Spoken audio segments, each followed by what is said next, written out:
Sebelum mendengarkan cerita ini, ada baiknya menggunakan headset agar suaranya lebih jelas. Dan jangan lupa tekan tombol like, komen, dan subscribe channel ini agar kalian tidak ketinggalan cerita selanjutnya. Mari kita mulai ceritanya. Namaku Dika. Gue mahasiswa semester akhir, jurusan ilmu komunikasi di salah satu kampus swasta di Jakarta.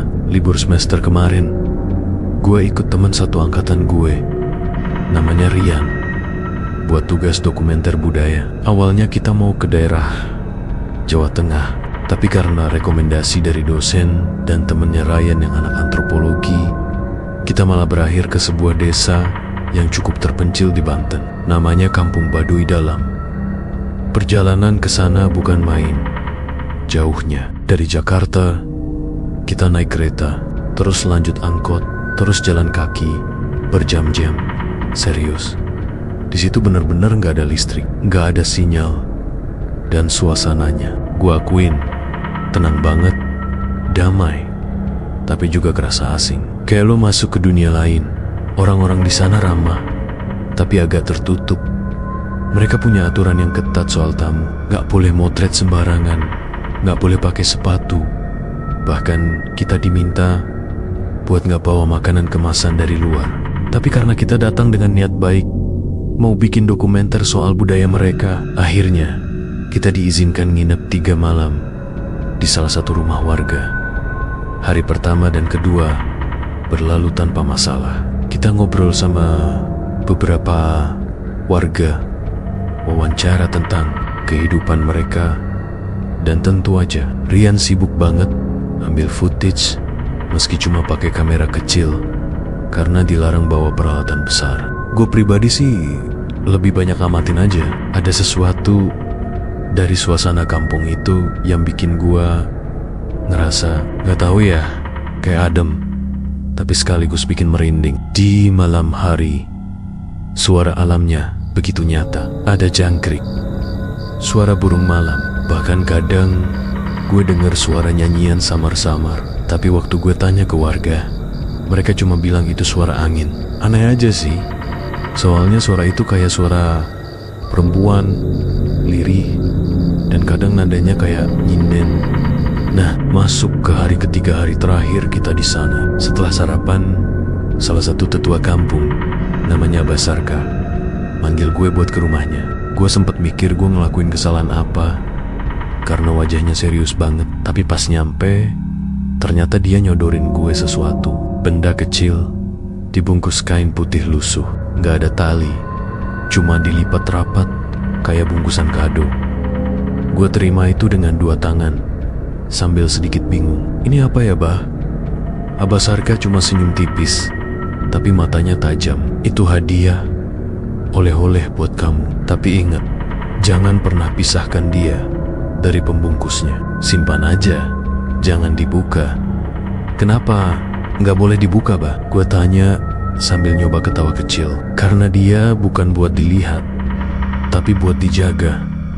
Anggap aja penjaga yang ngikutin kamu. Gue nggak ngerti maksudnya, tapi Kyutat angguk, bilang terima kasih, dan simpan bungkusan itu di ransel paling bawah.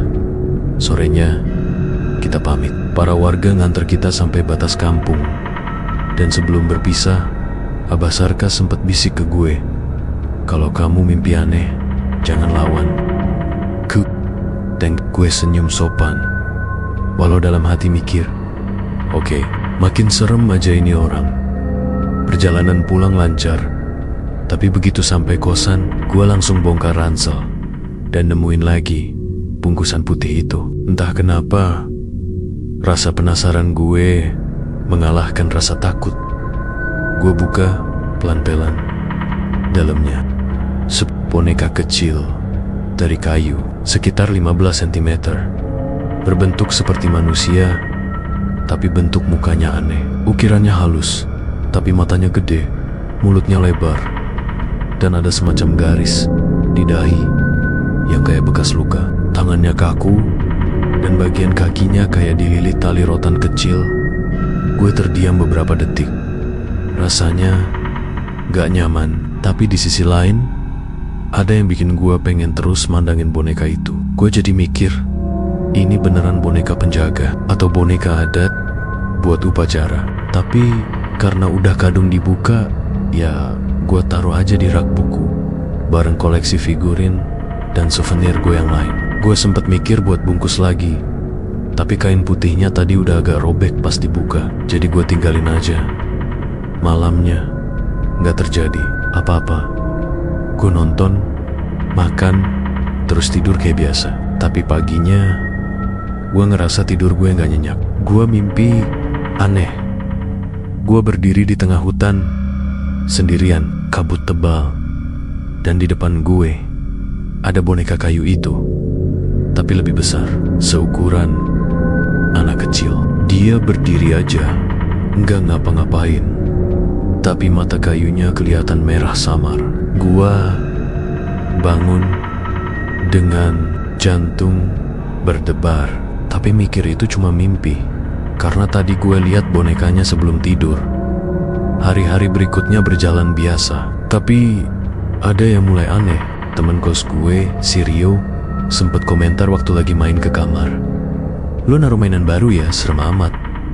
Dari mana tuh boneka?" Gue cuma jawab, "Oleh-oleh dari kampung adat, buatan tangan gitu." Rio angguk, tapi sempet bilang, "Matanya kayak ngikutin orang bro." Gue ketawa, tapi dalam hati mulai merhatiin juga. Emang iya ya, tapi ya udahlah. Gue pikir sugesti doang. Malam keempat, gue kebangun jam 2:15 pagi. Tanpa sebab, gak ada suara apa-apa. Tapi kamar gue tiba-tiba kerasa dingin banget. Bulu kuduk berdiri. Dan anehnya, gue ngerasa kayak ada yang liatin. Gue celingak-celinguk, dan mata gue otomatis ke arah rak buku. Boneka itu, posisi kepalanya agak miring sekarang. Padahal terakhir kali gue lihat, posisinya tegak sempurna. Gue majuin diri buat lihat lebih dekat. Nggak ada yang aneh. Tapi pas gue balik badan, sumpah, gue dengar suara ketukan pelan dari rak itu. Kayak kayu diketuk pelan. Tok tok tok. Gue balik lagi. Bonekanya masih di tempat. Tapi itu bunyi jelas banget. Gue berdiri lama, nunggu kalau bunyi itu datang lagi. Tapi gak ada. Gue jadi mikir, jangan-jangan tetangga kamar sebelah yang lagi begadang atau iseng. Tapi kenapa pas gue nengok, bunyinya berhenti. Akhirnya malam itu gue tidur lagi, tapi dengan lampu kamar nyala. Dan sebelum tidur, gue tutupin boneka itu pakai handuk kecil. Gue mulai ngerasa oleh-oleh ini bukan oleh-oleh biasa. Tapi belum ada bukti kuat. Gue cuma berharap semua cuma karena gue kecapekan. Tapi dalam hati kecil gue ada rasa gak enak yang pelen-pelen mulai tumbuh. Dan itu baru awalnya. Setelah pulang dari Baduy Dalam, hal pertama yang gue lakukan adalah beberes tas, nyuci baju kotor, dan bersih-bersih kamar kosan. Rasanya lumayan capek juga setelah 3 hari hidup tanpa listrik dan sinyal. Tapi entah kenapa, selama beres-beres, perhatian gue terus ke satu benda kecil yang gue taruh di rak buku boneka kayu pemberian Abah Sarka.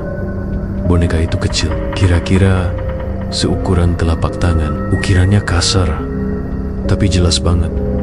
Matanya gede dan bolong, dan bentuk mulutnya seperti senyum tipis yang malah bikin merinding kalau dilihatin lama-lama. Sejak gue buka bungkusnya, gue gak pernah lagi ngelap atau nyentuh boneka itu. Gue simpan aja di atas rak buku, diselipin di antara tumpukan novel bekas dan beberapa figuran yang udah lama nganggur. Gue pikir, ya, anggap aja pajangan unik. Hari-hari pertama setelah itu berjalan biasa. Gue sibuk nyusun laporan dokumentasi buat tugas kampus, ngebantu Rian ngedit footage, dan kembali ke rutinitas harian. Tapi masuk ke malam ketiga, sesuatu mulai terasa ganjil. Gue kebangun di tengah malam, tepat jam 2. Mata gue langsung melek karena dengar suara ketukan, pelan tapi jelas. Awalnya gue pikir itu suara dari luar, mungkin suara tetangga kamar lagi ngapa-ngapain, atau suara dari loteng kayu yang bunyi karena angin. Tapi ketukannya konsisten, 3 kali, terus berhenti. 5 menit kemudian bunyi lagi. Gue bangun dari kasur dan berdiri pelan. Suara itu makin jelas, dan anehnya terdengar datang dari dalam kamar sendiri. Gue nyalain lampu meja, dan cahaya kuning redup langsung memenuhi ruangan kecil itu. Gue pelan-pelan nyamperin rak buku. Di situ gue langsung ngerasa ada yang aneh.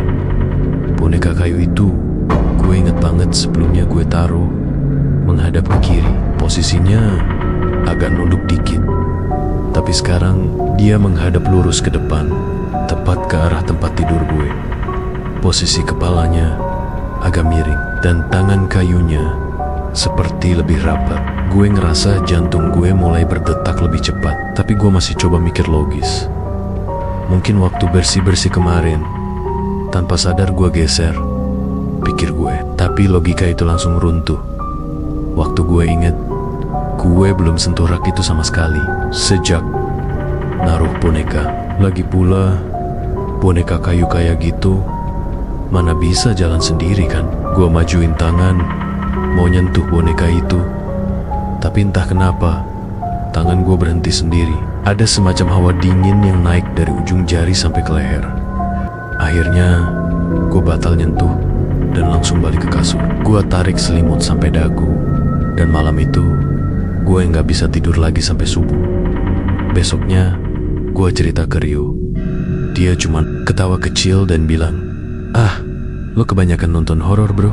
Itu cuma halusinasi tidur setengah sadar."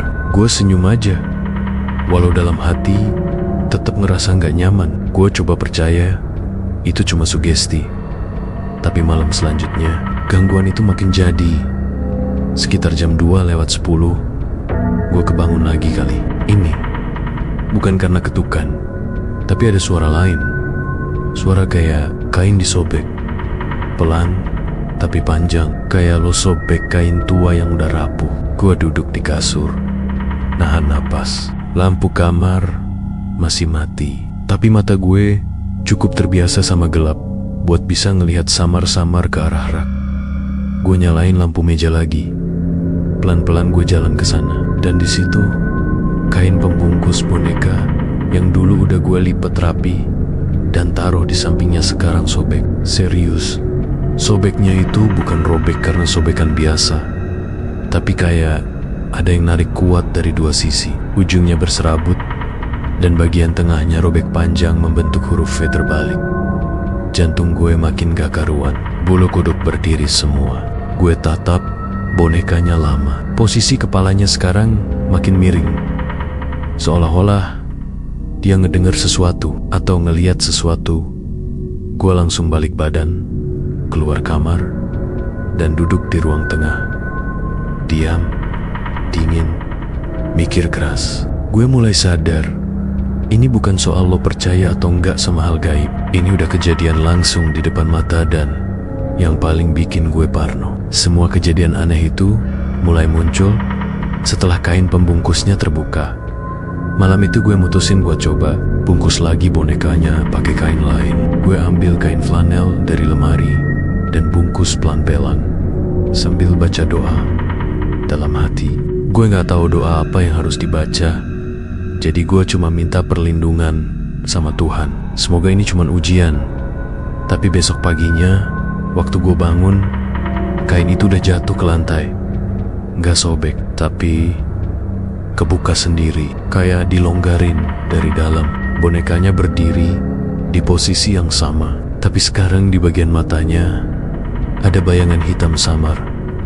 Bukan kotoran, bukan debu, tapi semacam bekas asap. Entahlah, setelah kejadian itu gue mulai gak bisa tidur nyenyak. Malam-malam gue jadi waspada, dengerin suara-suara kecil.